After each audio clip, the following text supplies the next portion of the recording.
میں سوچنے لگی اگر اس کی بیٹی پیدا ہوئی تو پھر یہ لوگ کیا کریں گے، لیکن میری آنکھوں نے ایک عجیب منظر دیکھا۔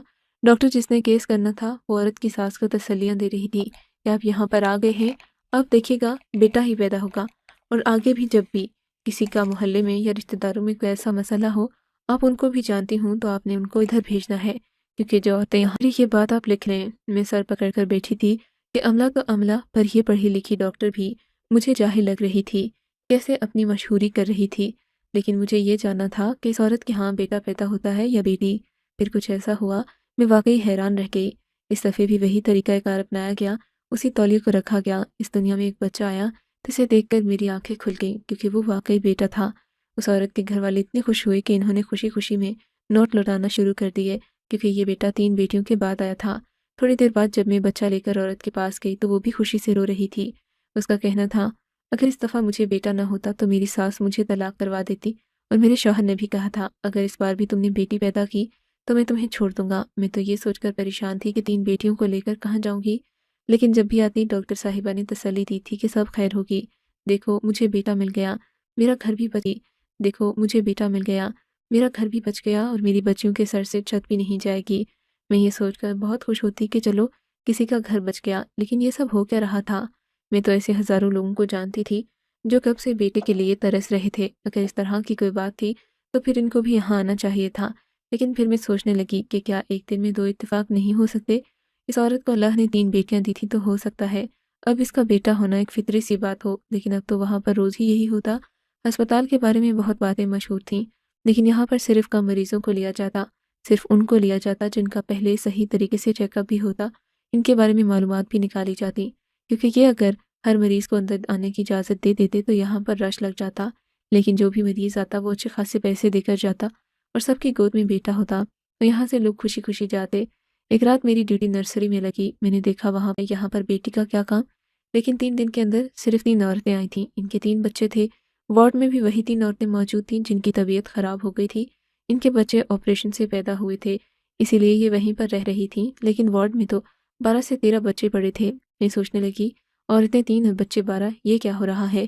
کسی بھی عورت نے نہ جڑواں بچے پیدا کیے، نہ ہی کسی عورت کے ہاں ایک ہی بار میں 4 بیٹے پیدا ہوئے، کیونکہ اگر ایسا ہوتا تو یہ خبر پورے ہسپتال میں پھیل چکی ہوتی، پھر میں انجان کیسے رہتی؟ لیکن پھر یہ باقی کے بچے کس کے تھے؟ اپنے جیسے ایک نرس سے بات کی تو اس نے کہا ابھی ابھی تمہاری یہاں پر نوکری لگی ہے، ابھی سے تمہارا دماغ کسی جاسوس کی طرح چل رہا ہے، جہاں کام کرتے ہیں وہاں ایسی باتیں نہیں کرتے، اپنے کام سے کام رکھو۔ میں نے کہا تو پھر یہ بچے کس کے ہیں؟ مجھے تو بس یہ جاننا ہے کہ ہمارے ساتھ والے ہسپتال کی نرسری میں کوئی مسئلہ بن گیا تھا، مشین نہیں چل رہی تھی، اس لیے ادھر سے بچوں کو یہاں لا کر رکھ دیا ہے۔ اب اتنی سی بات کے پیچھے کیا تم سب سے تفتیش کرتی رہو گی؟ میں نے کہا اس ہسپتال میں بھی سارے لڑکے ہی پیدا ہوئے ہیں۔ نرس نے سر پکڑ لیا اور کہا اگر تم اس طرح کی باتیں کرتی رہو گی تو تمہارے ہاتھ سے نوکری چلی جائے گی۔ میں خاموش ہو گئی کیونکہ نہیں چاہتی تھی کہ میرے ہاتھوں سے نوکری جائے، ابھی تو مجھے یہاں کام کرتے ہوئے 1 ہی مہینہ ہوا تھا، کل تنخواہ ملنے کا دن تھا۔ میں ایسی کوئی غلطی نہیں کرنا چاہتی تھی کہ مجھے نوکری سے نکال دیا جائے۔ میرے پورے مہینے کی تنخواہ کا سوال تھا۔ اگلے دن میں ڈاکٹر کے کمرے میں موجود تھی، وہ سب کو تنخواہ دے رہی تھی، لیکن جب انہوں نے مجھے تنخواہ دی تو میں حیران پریشان رہ گیا۔ انہوں نے مجھے بتایا کہ میری تنخواہ صرف 10,000 روپے ہوگی، لیکن میرے ہاتھ میں 25,000 آ چکے تھے۔ مجھے لگا کہ غلطی سے زیادہ پیسے رکھ دیے ہیں، پاس ہی رکھ لیتی ہوں۔ پھر سوچا کہ نہیں، اس طرح کے پیسے گھر لے کر جاؤں گی تو گھر میں بھی کوئی مصیبت آ جائے گی، ہمیں حرام بالکل نہیں کھانا چاہیے۔ ڈاکٹر صاحبہ کو کہا میری تنخواہ کھانا چاہیے۔ ڈاکٹر صاحبہ کو کہا میری تنخواہ تو 10,000 روپے ہے، آپ نے مجھے 15,000 روپے زیادہ دے دیے ہیں۔ ڈاکٹر صاحب نے کہا نہیں، میں نے زیادہ پیسے نہیں دیے، یہ تمہاری ہی تنخواہ ہے۔ پر میں نے کہا مجھے تو بتایا گیا تھا کہ 10,000 روپے دیے جائیں گے۔ ڈاکٹر نے کہا ہر ماہ یہی ہوگی تمہاری تنخواہ، اور تم نے اب یہی کام کرنا ہے، کہیں اور جانے کے بارے میں نہیں سوچنا۔ ویسے بھی ایک وارڈ نرس کو اتنی تنخواہ اور کسی ہسپتال میں نہیں ملتی۔ یہ بات تو بالکل ٹھیک تھی۔ ایک دن میں نے دیکھا چوکیدار کے ساتھ ایک عورت تھی جسے وہ ڈاکٹر صاحب کے کمرے میں لے کر جا رہا تھا۔ مجھے لگا یہ کوئی مریض ہے کیونکہ چوکیدار نے اس کا ہاتھ پکڑ رکھا تھا۔ میں سوچنے لگی چوکیدار تو کچھ زیادہ ہی اپنی اوقات سے باہر آ گیا ہے، اپنی نوکری سے بھی نکالا ہوا ہے۔ اس کا کام ہے باہر کھڑے ہو کر نگرانی کرنا، اور یہ لیبر روم تک چلا آتا ہے، دندناتا پھرتا ہے، جبکہ یہاں پر عورتوں کے ساتھ آئے ہوئے آدمیوں کو بھی اندر جانے کی اجازت نہیں ہوتی کیونکہ وہ بہت زیادہ پریشان ہوتے ہیں۔ ملنے کی کیا ضرورت ہے؟ وہ عورت بھی بڑے مزے سے اپنا ہاتھ اس کے ہاتھ میں دیے آ رہی تھی۔ جب عورت اندر چلی گئی میں نے چوکیدار کو کہا یہ کون تھی؟ کہنے لگا پہلی بات تو تم مجھ سے سوال کرنے والی کون ہو، دوسری بات یہ کہ یہ میری بیوی ہے، اس کا بچہ ہونے والا ہے۔ میں بہت شرمندہ ہوئی، میں نے کہا معاف کیجیے گا، مجھے لگا کوئی مریض ہے۔ کہنے لگا مریض ہوتا تو میں اسے ایسے کیوں لے کر آتا، ویسے بھی ساری عورتیں مجھے اپنا بھائی سمجھتی ہیں۔ خیر وہ میری معصومیت پر ہنس دیا، میں شرمندہ سی ہو کر وہاں سے چلی گئی۔ اس کی بیوی کے بھی دن قریب تھے، ویسے اس کی بیوی کا پہلے سے ہی ایک بیٹا تھا، اب دوسری دفعہ اپنی بیوی کو یہیں لا رہا تھا، اس کا مطلب پھر سے اس کے ہاں بیٹا پیدا ہونے والا تھا۔ محلے میں میری ایک دوست تھیں جن کے ہاں 3 بیٹیاں پیدا ہو چکی تھیں، ان کے سر پر بھی تلوار لٹک رہی تھی کہ بیٹا پیدا نہ ہوا تو تمہیں گھر سے نکال دیں گے۔ ویسے تو وہ میرے ساتھ کی تھی، لیکن اس کے گھر والوں نے اس کی شادی بہت جلدی کر دی، 4 سال کے اندر اس کے ہاں چوتھا بچہ تھا۔ وہ ہرساتا، میں نے کہا تو میرے والے ہسپتال میں چلو، ابھی تمہارے دن بھی آنے والے ہیں، دیکھ لینا تمہارے ہاں بیٹا ہی پیدا ہوگا۔ جب میں نے یہ ساری بات اس کو بتائی تو بہت خوش ہو گئی، کیونکہ پہلے ہی پریشان تھی، جب کوئی پریشان ہو تو اس طرح کی باتوں پر زیادہ یقین کر لیتا ہے۔ میں نے اسے کہا تم فلاں دن آ جانا، وہ اسی دن آ گئی، لیکن میں اس وقت مصروف تھی، اس سے مل نہیں سکی، وہ چیک اپ کروا کر واپس چلی گئی۔ اگلے دن جب میں نے اسے پوچھا کہ معاف کرنا، میں تو مصروف تھی، تم آئی تھی تو کہنے لگی، تو میں نے کہا پھر تم کو کب کی ڈیٹ دی ہے؟ کہنے لگی مجھے کوئی ڈیٹ نہیں دی، میں وہاں گئی تھی، انہوں نے میرا چیک اپ بھی بہت اچھے طریقے سے کیا، لیکن جب میں نے تمہارا بتایا تو مجھ سے پیسے بھی نہیں لیے، انہوں نے کہا میرا کیس نہیں لے سکتے کیونکہ ہمارے پاس پہلے ہی بہت سارے کیس ہیں۔ یہ سن کر سوچنے لگی کہ پہلے سے بہت سارے کیس نہیں ہیں، کیونکہ فائلز میں نے خود دیکھی تھیں، ایسا تو کوئی بھی معاملہ نہیں تھا کہ پہلے سے کیس ہوتے، اور ایسا بھی ہو سکتا تھا، کوئی یہ کیسے بتا سکتا تھا کہ عورتوں کا وقت کس ٹائم آنا ہے، اس ٹائم ان کے بچوں نے اس دنیا میں آنا ہے۔ اس لیے پہلے سے کیس ہونے کی بات تو بہت ہی فضول تھی۔ اس بات کو بھی 10-15 دن گزر گئے، میری دوست کے دن قریب آ گئے، اس کے ہاں ایک بیٹی پیدا ہو گئی۔ میں نے کہا کاش کہ تم جلدی آ جاتی، تمہارا بیٹا پیدا ہوتا۔ وہ بہت پریشان تھی، کہنے لگی جو ہونا تھا وہ تو ہو گیا، میرا کیا ہوگا، یہ لوگ تو مجھے گھر سے نکال دیں گے۔ میں اپنی دوست کے لیے بہت پریشان تھی، لیکن اب اس کے لیے کیا کر سکتی تھی، جبکہ میرے کرنے کا وقت تھا تو ہسپتال والوں نے اسے ٹائم ہی نہیں دیا۔ 2-4 دن بعد چوکیدار کی بیوی کو ہسپتال لایا گیا، اس کی حالت بہت خراب تھی، اس کا ٹائم آ گیا تھا۔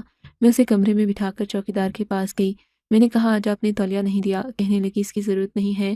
میں نے کہا پھر تو آپ کے گھر میں بیٹا پیدا نہیں ہوگا، کہنے لگا جاؤ اپنا کام کرو لڑکی، زیادہ بولنے کی ضرورت نہیں ہے۔ اس نے تو مجھے ڈانٹ کر چپ کروا دیا، لیکن اس کی بیوی بری طرح رو رہی تھی، کہنے لگی میرے شوہر نے مجھ سے بہت لڑائی کی ہے، میری طبیعت اچانک خراب ہوئی ہے، ابھی تو میرا ٹائم نہیں تھا۔ میں سوچنے لگی لڑائی کی وجہ سے بیوی کے لیے یہ سب نہیں کروا رہا، لیکن مجھے ان کی مدد کرنی چاہیے۔ میں نے خود سے ہی گیلا تولیہ عورت کے اوپر رکھ دیا، لیکن وہاں پر کچھ ایسا ہوا، سامنے کا منظر دیکھ کر میری آنکھیں پھٹ گئیں، میں حیران پریشان رہ گئی، کیونکہ عورت کی ایک بیٹی پیدا ہوئی تھی۔ اب مجھے غصہ آ گیا تھا، اس کا مطلب یہاں پر کوئی چکر چلایا جا رہا تھا۔ میں بہت پریشان تھی، کسی بھی غلط کام کا حصہ نہیں بننا چاہتی تھی۔ میں ڈاکٹر کے روم میں گئی اور ان سے کہا آپ لوگوں کی وجہ سے میری دوست کا گھر داؤ پر لگ گیا، لیکن اصل میں آپ لوگ بھی لوگوں کو دھوکہ دے رہے ہیں، ایسی بات نہیں ہے، جو بھی ہو رہا ہے مجھے بتا دیں، نہیں تو میں پاگل ہو جاؤں گی۔ ڈاکٹر مسکراتی اور کہنے لگی انہی باتوں کی وجہ سے روزانہ جانے کتنے لوگوں کے گھر برباد ہوتے ہیں، جانے کتنی عورتیں ٹینشن میں رہتی ہیں۔ ہم نے اس چیز کا صرف ایسے لوگوں کو لیا جن کے ہاں بیٹے ہی پیدا ہونے تھے، پھر ہم نے یہ بات اڑا دی کہ ہسپتال میں آنے سے صرف بیٹا پیدا ہوتا ہے، تو یہ والی بات ہم لوگوں نے صرف اور صرف اس لیے ڈال رکھی تھی کہ کوئی نہ کوئی بات ضرور ہوتی ہے، لوگ بلا وجہ بھروسہ نہیں کرتے، کیونکہ لوگ بہت زیادہ وہمی ہوتے ہیں، اسی لیے ہم نے بھی ایک اس طرح کا طریقہ نکالا۔ چوکیدار نے بیوی کی دفعہ تولیہ نہیں دیا، کیونکہ چوکیدار کو بتایا گیا کہ اس کی بیوی کو بیٹی ہونے والی ہے، اسے اس بات سے کوئی مسئلہ نہیں تھا۔ آپ کی دوست ہمارے پاس آئی تھی، چیک اپ کیا تو پتہ چلا اس کے ہاں پھر سے بیٹی ہونے والی ہے، اس لیے ہم نے اسے منع کر دیا۔ ہمارا دوسرا قدم یہ تھا ہمارے پاس ہر طرح کے لوگ آئیں جن کے ہاں بیٹی ہونے والی ہے، ہم ان سے بیٹی لے کر ان کی گود میں بیٹا رکھ دیں، اور وہ بچے ہم یتیم خانے سے لیں تاکہ ان بچوں کو بھی ماں باپ مل جائے، اور بیٹی ان لوگوں کو دے دیں جن کو بیٹی کی ضرورت ہے۔ شاید یہ طریقہ ہمارا غلط ہو، لوگ اسے برا بھی سمجھیں، لیکن ہم صرف بچوں کی ماں باپ کا ہماری نیت صاف ہے، طریقہ بے شک غلط ہے، کیونکہ اگر ایک دفعہ لوگوں کو اس بات پر بھروسہ بن گیا کہ ہسپتال میں علاج کروانے سے صرف بیٹے پیدا ہوتے ہیں، تو پھر لوگ اس بات پر کبھی شک نہیں کریں گے۔ ان کی گود میں بیٹا دیا جائے گا تو وہ یہی سمجھیں گے کہ یہ انہی کا بیٹا ہے، جن کو بیٹی چاہیے ہوگی ان کو بیٹی مل جائے گی۔ ہم ایک بہت بڑے پروجیکٹ پر کام کر رہے ہیں، ہمارے ساتھ بہت سے لوگ ملے ہوئے ہیں، ہم یہی سمجھتے ہیں کہ ہم انسانیت کی خدمت کر رہے ہیں، باقی دنیا ہمیں جو بھی کہے، اس لیے ہم یہاں کے عملے کو بہت زیادہ تنخواہیں دیتے ہیں تاکہ یہ عملہ کل کو ہمارے ساتھ مل جائے گا اور ان کو ہم اپنے سارے راز بھی بتا دیں گے۔ اگر تم ہمارے ساتھ مل کر یہ کام کرنا چاہتی ہو تو بہت اچھی بات ہے، اگر جانا چاہتی ہو تو جا سکتی ہو، لیکن بس تم سے گزارش ہے کہ یہ بات کسی اور کو نہ بتانا۔